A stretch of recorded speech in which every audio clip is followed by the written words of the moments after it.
بیرکاری پۆلی هەفتەمی بنەڕەتی کتێبی بیرکاری بۆ هەمووان لاپەڕە 25.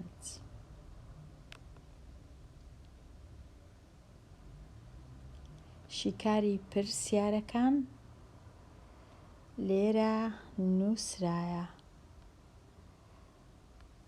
بڕیاری جۆری کردارەکە لە پرسیارەکەدا بدە. بڵێ ئایا پێویستی بە لێکدانە یان دابەشکردن هەیە، پاشان ڕوون بکەوە بۆچی لێکدان یان دابەشکردنت هەڵبژارد. پرسیاری ژمارە 1. بەیار مەشق لەسەر هەڵبەست نووسین دەکا. بەیار هەڵبەست دەنووسی. ئاراس مەشق لەسەر خۆش نووسی دەکا. بەیار لە هەفتەیەکدا 3 کاژێر مەشق دەکا کە ئەمە نیوەی ماوەی مەشقکردنی ئاراس دەبێ. نیوەی ماوەی مەشقکردنی ئاراس دەبێ. پرسیارەکە چییە؟ ئایا ئاراس چەند کاژێر لە هەفتەیەکدا مەشق دەکا؟ هەموو کات بە نووسینی بەهێڵکاری یان وێنە کێشان یان ڕوونکردنەوە یان نووسینی ناوەکان پرسیارەکە زۆر ئاسان دەبی. لەبەر هەندی ئەمن لێرە نووسین بەیار و ئاراس، دوو کەسن مەشق دەکەن. پاشان ئەو زانیاریانەی هەمە لەسەر بەیار چییە؟ هەفتەی 3 کاژێر مەشق دەکا. ئەو زانیاریانەی هەمە لەسەر ئاراس چییە؟ نازانم ئاراس چەند کاژێر مەشق دەکا، کەواتە جارێ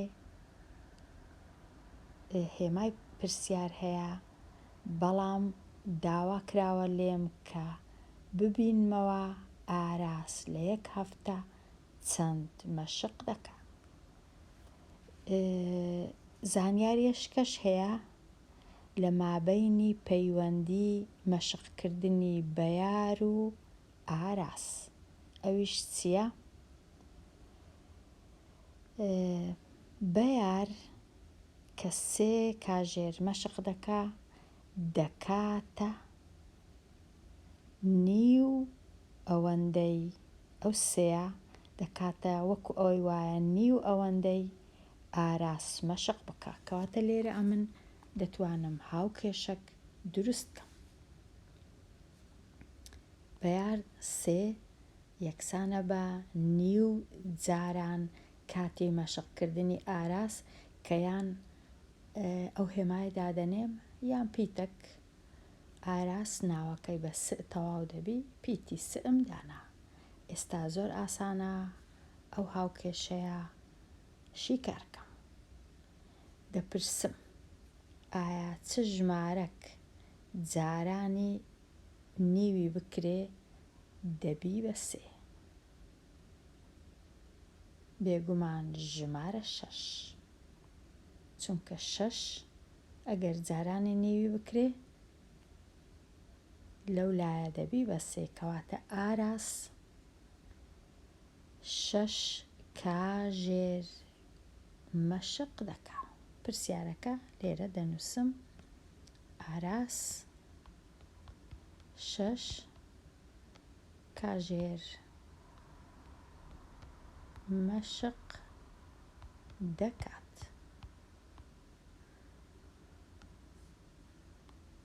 ئەوجا ئەوەی کو دەنووسم 6 بە ڕوونکردنەوە کەش چییە؟ ئایا چم کرد لەبەر چ لێرە ئەمن هاوکێشەم دانا؟ ئەمن دەمتوانی ئەوەی ڕاستی بی، چونکە جێم لێبوو کە بەیار نیو ئەوەندەی ئاراس مەشق دەکا و بەیار سێکە ژێر مەشق دەکا کەواتە یەکسەر سێی بینم جارانی دووی بکەم. ئەوەش بە دووسێ شێوە پرسیارەکە دەتوانم شیکارکەم، یان سێ جاران دوو، یان لێرە نیو جاران شەش، واتە بەڵام نیو جاران شەش ئەمن نازانم، باشتر وایە من بینم سێی جارانی دووی بکەم،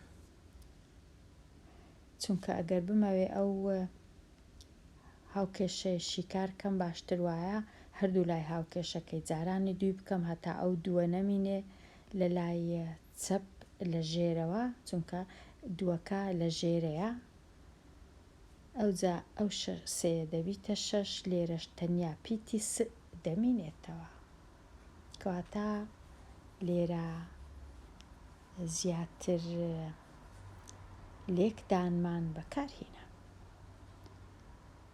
ئەوە تەواو بوو.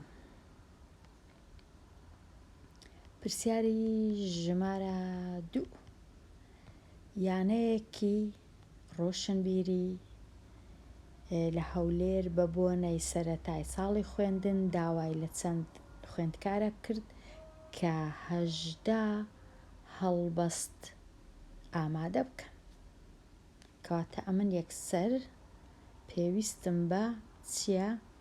پێویستم بە 18 هەڵبەستە. 18 دەنووسم لێرە. هەر یەک خوێندکار 3 هەڵبەست ئامادە بکە، هەر یەک کەس 3 هەڵبەست. ئایا چەند خوێندکار لە ئامادەکردنی هەڵبەستەکان بەشدار دەبن؟